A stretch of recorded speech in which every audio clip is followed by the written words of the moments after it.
bien. Es un placer nuevamente estar en nuestro canal Conociendo al Verdadero Dios, donde nuestro único propósito es conocerle a Él, conocer a nuestro Dios, hacer, o más bien, estudiar todo lo que hizo por nosotros. Y como les decía en la oportunidad anterior, qué mejor oportunidad para aprovechar para hablar de Jesús que la Navidad, una época donde todos los corazones de uno u otro están eh, dispuestos a escuchar, las familias están compartiendo y hay como ese espíritu navideño que nos pone a todos de cierto modo como que nos enternece. Es una época donde todo el mundo está presto a ser agradecido, a compartir, no tanto a recibir, sino más bien a entregar, a dar. Entonces, es bonito eso.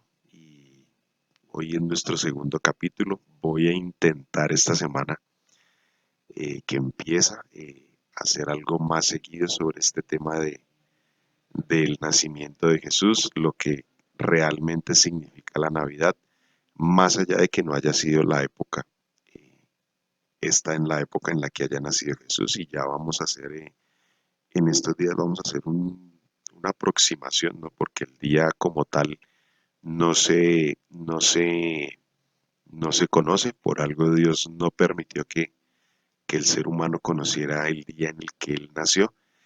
Entonces, eh, no demos más rodeos, no damos más vueltas. Por favor, si les gusta, si les parece esto de agrado, compártanlo con su familia, compártanlo con sus amigos.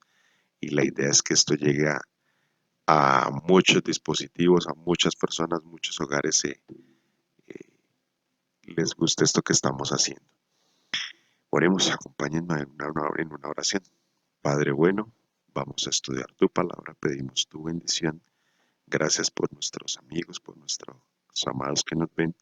En el nombre de nuestro Señor Jesús. Amén. Bueno, habíamos estudiado en la sesión anterior, por decirlo así, las profecías y toda la antesala, más o menos en una orden cronológica, más o menos estamos llevando o a intentar llevar una orden cronológica desde cuándo fue dado el plan de salvación, por qué fue el nacimiento de Jesús, porque Jesús no nació por decirlo así, por casualidad, no. Él le entrega su vida, él decide tomar la forma nuestra, decide tomar nuestra naturaleza. ¿Para qué? Esa es la expresión, la máxima expresión de su amor. No quiero sonar, como les dijera, porque a veces creemos que, a ver, no me tomen a mal lo que voy a expresar, pero a veces creemos que si no hubiera sido, eh, por decirlo así, en una cruz por decirlo así, en una cruz no hubiera habido redención, aunque Pablo habla de eso.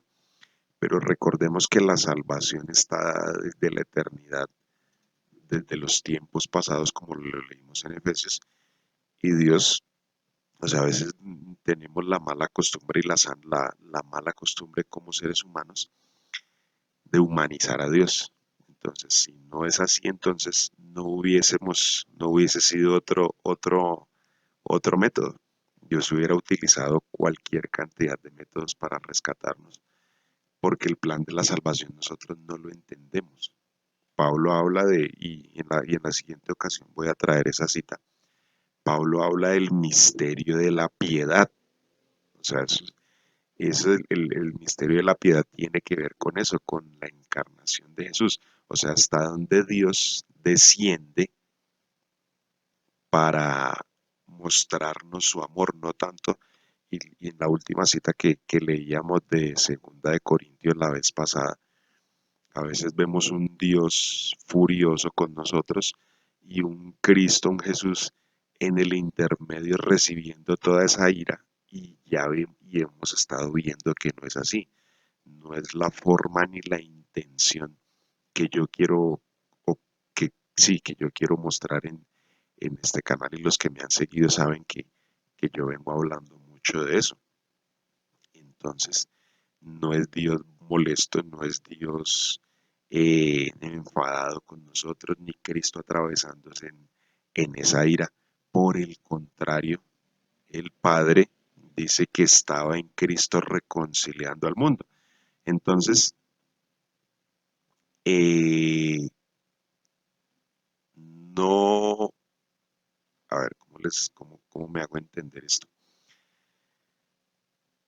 Quitémonos de la cabeza esa idea de humanizar a Dios y de que si no hubiera sido así, entonces no sería. O sea, Dios en cuando Él, y vuelvo y le digo, nosotros no entendemos eso, es tan grande su amor y fue tan grande el plan de la salvación que hubiera buscado otra forma, otro método, lo que hubiera sido. Pero lo importante de todo eso, más allá de que se presentó de una manera que pudo haber sido de mil formas, y no se molesten conmigo si no comparten ese pensamiento, pero Dios hubiera buscado la forma que fuera, o la forma que sea, por decirlo así, sea o que fuera, no sé si esté bien correcto lo que estoy diciendo, pero él hubiera utilizado la forma que fuera necesaria para rescatarnos y para manifestar su amor. O sea, es que el plan de la salvación no es complacer a un Dios, sino más bien es un Dios que se entrega y se da. Ese es el plan de la salvación, es la máxima expresión del amor de Dios. Y yo así lo entiendo. No se, no se molesten si de pronto alguno no comparte lo que estoy expresando.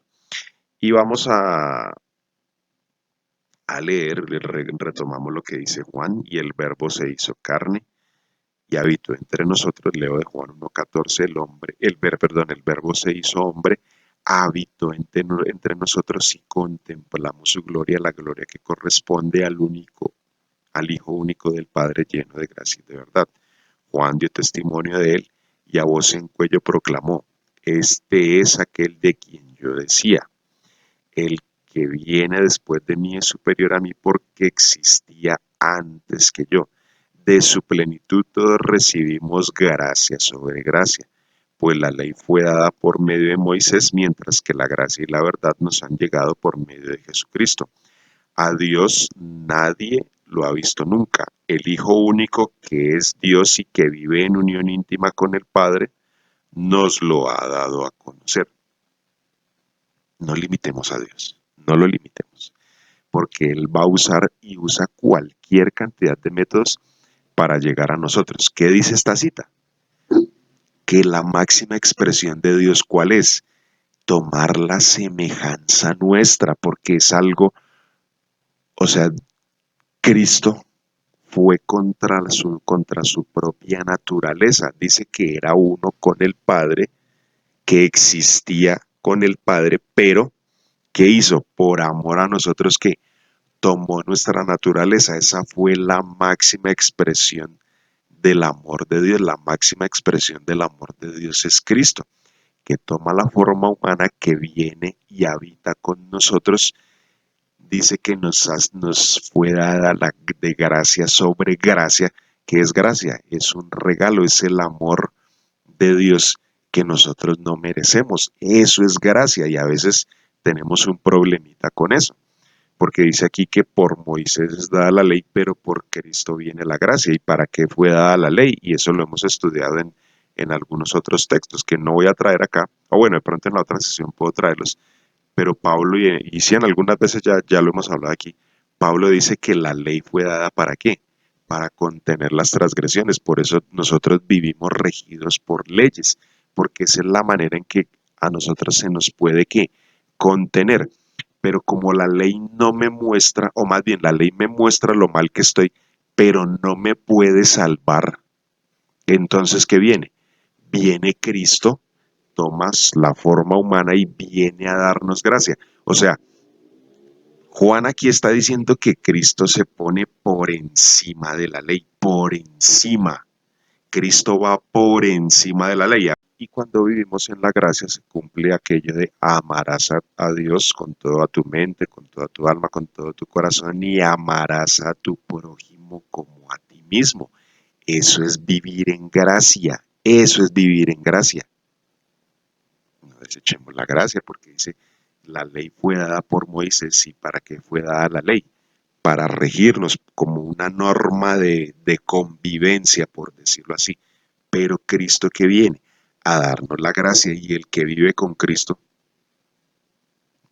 y aquí lo hemos dicho, el que vive con Cristo automáticamente y sin estar pensando en si cumplo o no cumplo la ley, automáticamente la cumple. No, no es el vivir con Cristo, no es querer vivir para yo demostrarle a Dios que sí cumplo la ley, no.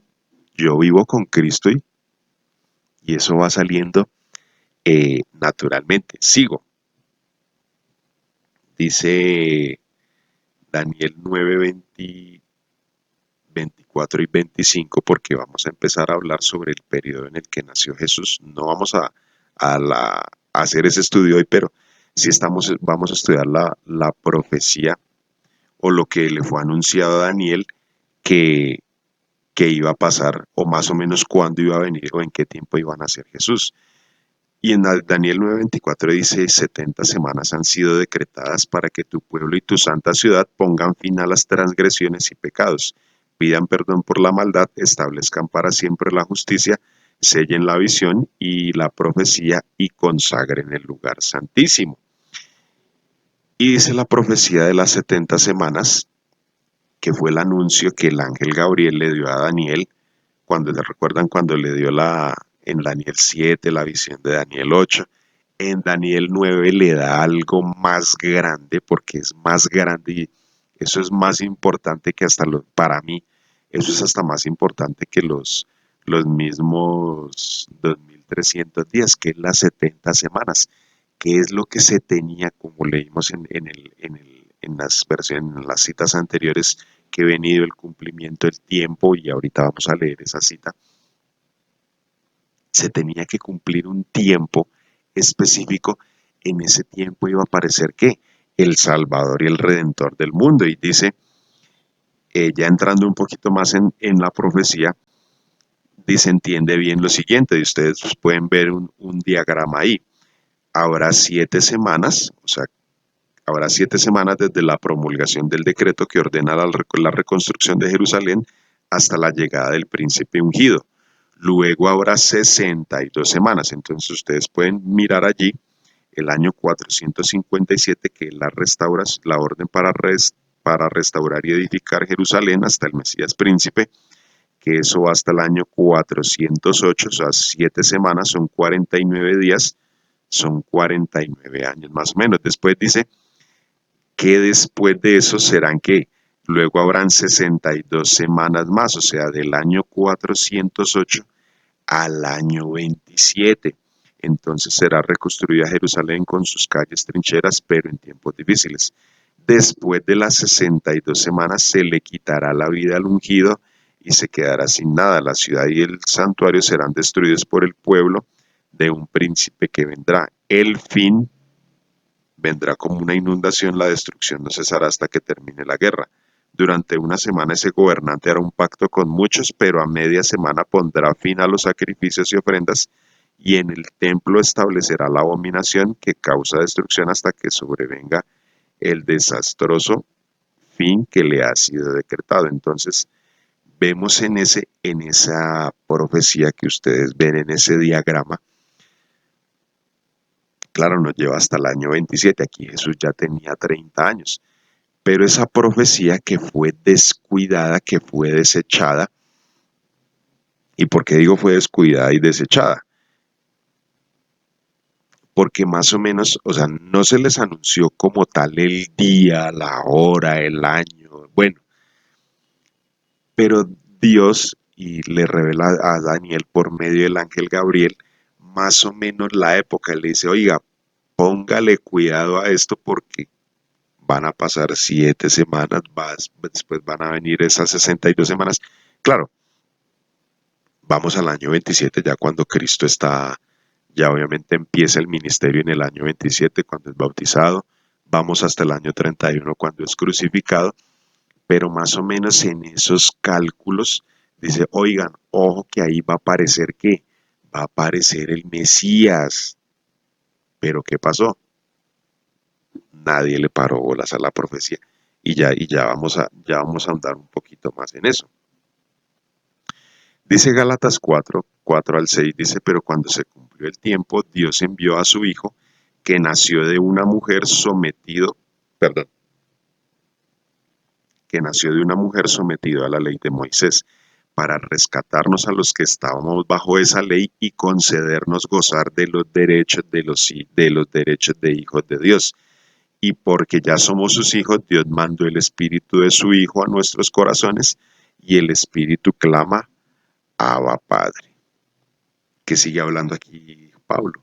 Pablo confirma lo que confirma Juan. No se molesten conmigo por lo que estoy diciendo, porque a veces somos muy dados a poner por encima la ley. Si la ley es buena, es perfecta, es justa, me muestra dónde fallo yo. Y como la ley tiene ese fin, mostrarme dónde fallo yo, cuando yo miro a la ley, yo digo, oiga, esto no, yo con esto no puedo. Entonces, ¿a quién miro? Miro a Cristo. Recibo de Él gracia, como lo dice Juan y como lo dice Pablo. Recibimos de Él gracia. O sea, cuando dice Juan y Pablo que vino a liberarnos de la ley, no es a que no cumplamos eso. Más bien es que ellos expresan eso, nos quieren decir más o menos así como que, como con esto no podemos solos, entonces ¿qué aparece? Aparece Cristo, aparece la gracia y lo que les digo, esa ley se vuelve natural. A nosotros nos fascina a nosotros nos fascina estar más pendientes de la ley que de la misma gracia. Sin la gracia de Cristo, sin la obra de Cristo, sin la vida de Cristo, nosotros no podemos andar. Eso lo dice primera de Juan 2:6. El que debemos aprender a andar como Jesús anduvo, primera de Juan 2:6. Voy a traer esas, me están viniendo citas a la cabeza, pero para la próxima oportunidad voy a empezar a traer esas citas, porque a eso vino Cristo, sí, a rescatarnos cuando yo acepto el regalo, cuando yo acepto su vida, su ministerio, su vida, muerte y resurrección. Dice, el que quiera debe andar como él anduvo. Y Jesús no andaba pendiente de la ley porque mediante la conexión del Espíritu Santo con Dios, él vivía la ley. Él vivía y sin, mientras el ser humano tantas veces, que pronto eso no sea el tema como tal, pero es algo que nosotros debemos tener en claro. Mientras los fariseos, los escribas, todos los judíos vivían pendientes de la ley, de cuidadito, vamos a quebrar la ley. Jesús, ¿qué hacía? En el Espíritu fluía y a eso fue lo que vino a enseñarnos Cristo. Perdónenme lo que voy a decir, pero Jesús a veces como dice, como, oiga, no mire tanto para allá, míreme a mí, míreme, míreme. Sí, eso es, y en algunos sermones y en algunos temas que ustedes me han escuchado, yo lo he dicho, a veces no miremos tanto la ley, miremos a Jesús. Es que si miramos la ley, nos va a caer un piano encima, una cosa con la que no vamos a poder porque por muy buena que sea, nosotros no podemos con eso. Necesitamos la gracia y necesitamos recibir el regalo y necesitamos entender eso que hizo Cristo por nosotros. Y cuando yo recibo ese regalo que Él dio, su vida, su máxima expresión de amor, que fue venir y tomar la naturaleza humana, dice, bueno, yo empiezo a vivir en gracia y lo que les digo, empiezo a andar como Jesús anduvo y automáticamente se cumple la ley. La ley ya no es una carga. A eso es lo que hace referencia Pablo y Juan. Dice, los libero de la ley. ¿Por qué? porque queremos por nuestras obras cumplir algo que nosotros no podemos. Eso fue lo que hizo Cristo. Cuando dice se nos liberó de la ley, a eso es a lo que se refiere Pablo y Juan, a que Cristo vino a enseñarnos a depender de Él y a aceptar su regalo. Voy a traer aquí un par de textos que quiero compartir con ustedes del deseado de todas las gentes que me parece interesante compartir refiriéndose, y estamos estudiando lo que decía Gálatas, cuando se cumplió el tiempo, y eso era lo que más o menos estudiábamos, o más o menos vimos en la profecía de las 70 semanas, que era la profecía que anunciaba la venida de Jesús, del Mesías. Dice,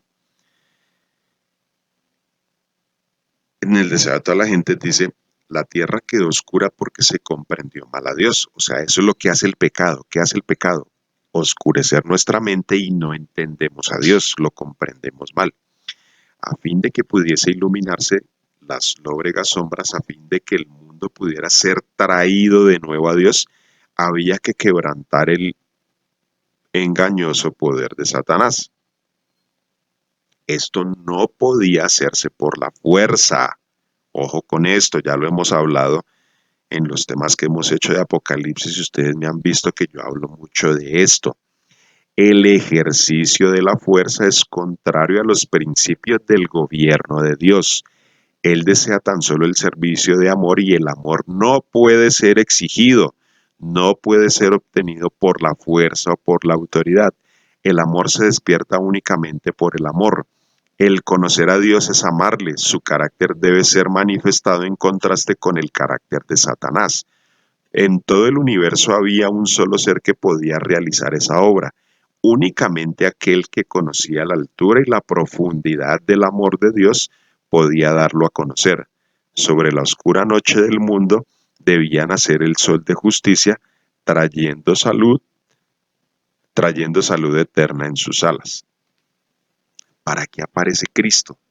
Porque cuando dice Pablo, y cuando se cumplió el tiempo que fue nacido de una mujer y fue nacido de carne, ¿quién? Fue hecho Cristo, la máxima expresión del amor de Dios. ¿Por qué?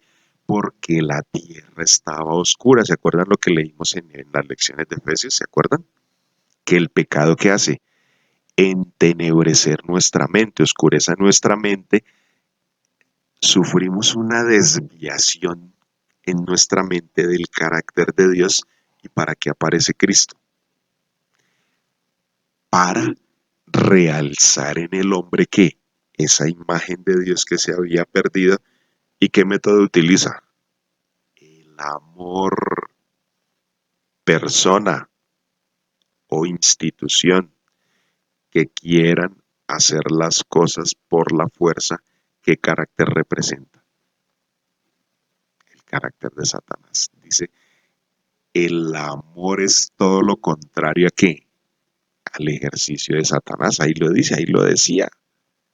Cristo convence por amor, Dios convence por amor. Por eso yo voy ya, y ustedes me han escuchado y yo vuelvo y reafirmo esta idea, yo ya voy en contra de que Dios destruye. Dios no usa destrucción para convencer a nadie. Esas historias allá en el Antiguo Testamento que yo, y me han escuchado acá y me disculpan, pero yo tengo un serio problema ya con esas historias del Antiguo Testamento donde presentan mal a Dios. Entonces, como se portaron mal, entonces, rájate, juete y al que yo quiero lo castigo y... No, hermanos, no, no, no, no, no. El ejercicio de Dios, el principio de su gobierno, ¿cuál es? El amor. Todo lo contrario, todo lo que no es amor, ¿de quién viene? No se molesten conmigo. Yo por eso no volví a predicar de eso. Mis predicaciones, en mis temas, no existe el Dios destructor, no existe, porque esa no es su naturaleza. ¿Cuál es su naturaleza? El amor, el convencimiento por amor. Y a veces nos parece el amor como tan poquito. Pero bueno, en fin. En aquel entonces, hablando del cumplimiento del tiempo, sigue diciendo aquí en el deseo de todas las gentes, esto lo tomé de los primeros 3 capítulos, ustedes en su casita léanlo con más tranquilidad, devórense esos primeros capítulos del deseo de todas las gentes y con la Biblia, devórense eso, devórenselo. Esta es una época propicia para eso. En aquel entonces, o sea, en ese tiempo de oscuridad, dice, los sistemas paganos estaban perdiendo su poder sobre la gente. Los hombres se hallaban cansados de ceremonias y fábulas. Deseaban con vehemencia una religión que dejase satisfecho el corazón. Aunque la luz de la verdad parecía haberse apartado de los hombres, había almas que buscaban la luz llenas de perplejidad y tristeza. Anhelaban conocer al Dios vivo a fin de tener cierta seguridad de una vida allende la tumba. ¿Qué pasó en esos años, en esas, vamos a decirlo así, en esas 61 semanas? Porque pues dice que desde primero 7 del año 408 al 27 son 62 semanas, pero aquí ya, o sea, cuando aparece en el año 27 ya Jesús ya estaba grande. Entonces vamos a restar una resta así pequeña, vamos a restar unas 2, 3 semanas, unos 30 años más o menos, porque recuerden el principio bíblico de año por día. Entonces, en esas semanas de las que no habla nadie y en ese periodo intertestamentario es que le llaman los teólogos, intertestamentario, en ese, como es ese lapso entre el Antiguo y el Nuevo Testamento, porque hasta la misma Biblia queda como en pausa. Hay un periodo de pausa donde ellos, y en esos capítulos es muy claro, la señora Elena ya cuenta lo que pasa. Sometidos al poder de Roma, empiezan los judíos a exaltar más las liturgias y los servicios del santuario que al mismo Dios. Ese es el problema. Yo no digo que las liturgias sean malas, ni las cosas que hacemos en la iglesia, los servicios que hagamos en la iglesia sean malos. El problema a veces de hacer tanto programa, tanta liturgia, de que cuidadito esto, cuidadito lo otro, que primero esto, que... O sea, el problema a veces no estoy diciendo que seamos desordenados, y obvio todo tiene que tener un orden porque yo creo en eso y yo creo que Dios se mueve en orden y en el cielo las cosas tienen un orden. Pero el problema a veces de fijarnos más en los ritos, en las liturgias, eso hace que nos desviemos completamente de Dios y eso fue lo que les pasó y ahí miren, ahí lo dice, es que yo no estoy diciendo mentiras. O sea, se le dio más interés al rito, al programa, al... Dice que hubo un punto en que ya se cansaron. Dice, ya es, perdónenme la expresión, ya no queremos más esta vaina. Ya estamos hasta aquí, de ritos, de cosas, de queremos que conocer al Dios vivo. Así como mucha gente no quería saber nada y mucha gente estaba, o sea, la profecía les pasó como que, oiga, y Jesús, así el Mesías, así por ahí viene y sí, pues sí está anunciado, pero había otra gente que, oiga, necesitamos experimentar. Por eso la religión debe ir más allá de los programas y de las liturgias, porque la religión es eso, relación con Dios, conocer a Dios. Había gente en medio de ese periodo de oscuridad que quería conocer a Dios quería experimentar con él. Mediante el paganismo, Satanás había apartado de Dios a los hombres durante muchos siglos. ¿Y ven? En ese, lo que les decía, pero al pervertir la fe de Israel había obtenido su mayor triunfo. Al contemplar y adorar sus propias concepciones, los paganos habían perdido el conocimiento de Dios y se habían ido corrompiendo cada vez más. Así había sucedido también con Israel. El principio, ojo con esto, el principio de que el hombre pueda salvarse por sus obras es el fundamento de toda religión pagana. Era ya el principio de la religión judaica. Satanás lo había implantado y doquiera se lo adopte, los hombres no tienen defensa contra el pecado. ¿Qué dice aquí? ¿Qué es paganismo?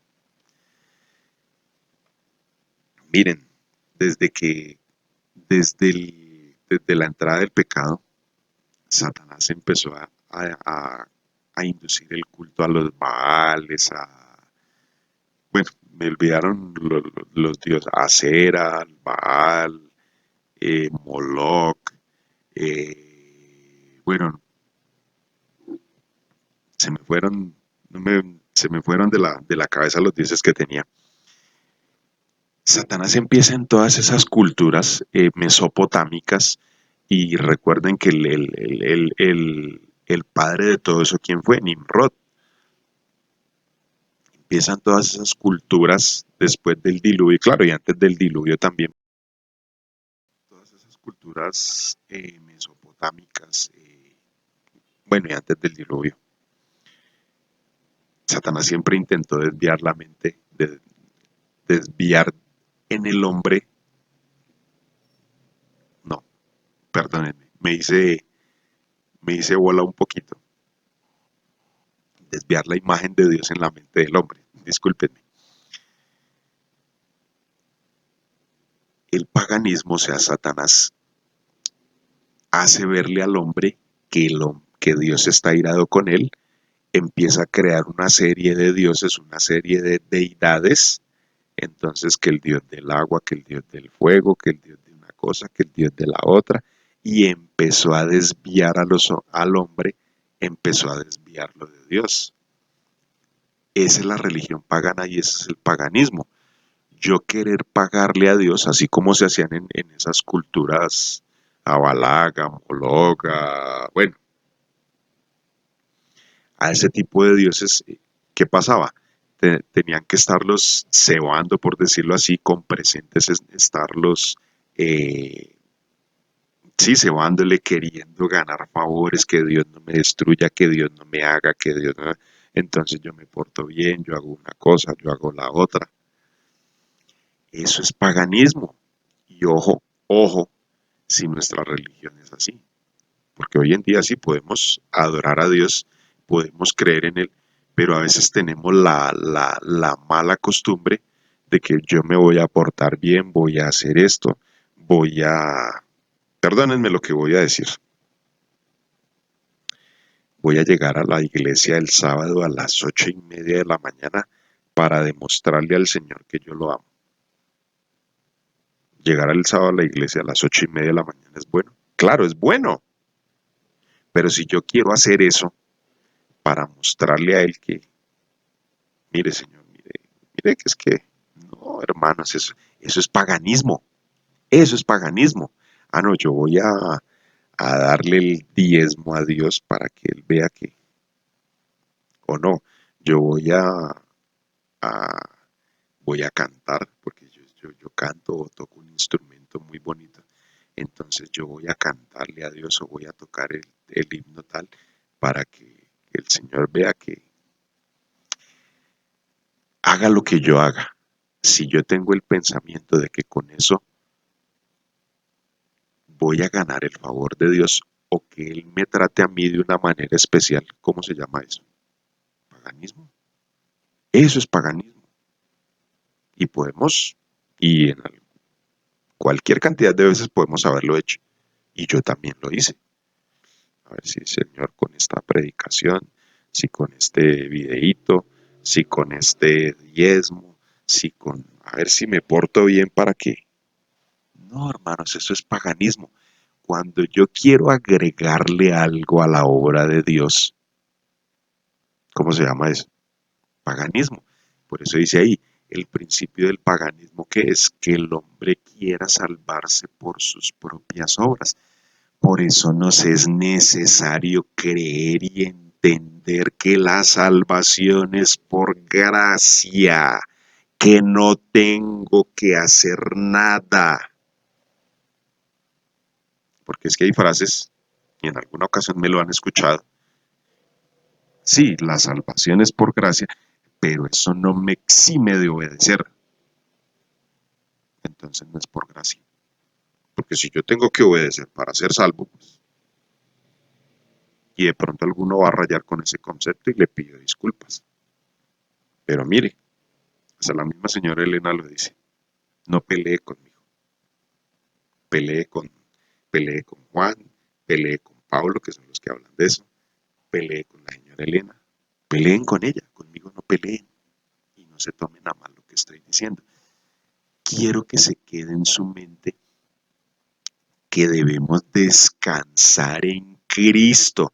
Sí, obviamente, andar con Cristo me va a llevar a hacer cosas, pero el problema es que yo no voy a hacer o no me voy a fijar en esas cosas. Y entendemos mal lo que dice Cristo en Juan 15. El que está conmigo, ¿qué? Tiene buen fruto. Ya, listo. Pero no vivo pendiente de hacer acciones para pagar la salvación. Ojo con eso. Ojo con lo que hacemos. Descanso total en la obra de Cristo. Descanso de Él. Recibimos gracia. Nos liberó de la ley. Cuando dice que nos liberó de la ley, es que sí, Él vino, la cumplió, y yo no tengo que estar como un loquito, Señor, ayúdeme a cumplir su ley. No, Señor, ayúdeme a vivir como vivió usted. Ayúdame a vivir como viviste tú. Y cuando yo vivo como vivió Cristo, sin querer queriendo, amo a Dios, amo a mi prójimo como a mí mismo y como dice Pablo, el cumplimiento de la ley que es que el amor, ya, facilito, sencillo. Pero es que nos fascina complicarnos la vida y complicársela a los demás. Ojo con lo que hacemos, porque si queremos agregarle así sea una sola obra, así sea una sola, a la obra perfecta de Cristo, ¿cómo se llama eso? Paganismo. ¿Y qué hicieron los judíos? Se dejaron corromper de todas esas religiones y ellos también querían que, bueno, las demás religiones le pagan a sus dioses los favores, bueno, pues nosotros también paguémosle a Dios.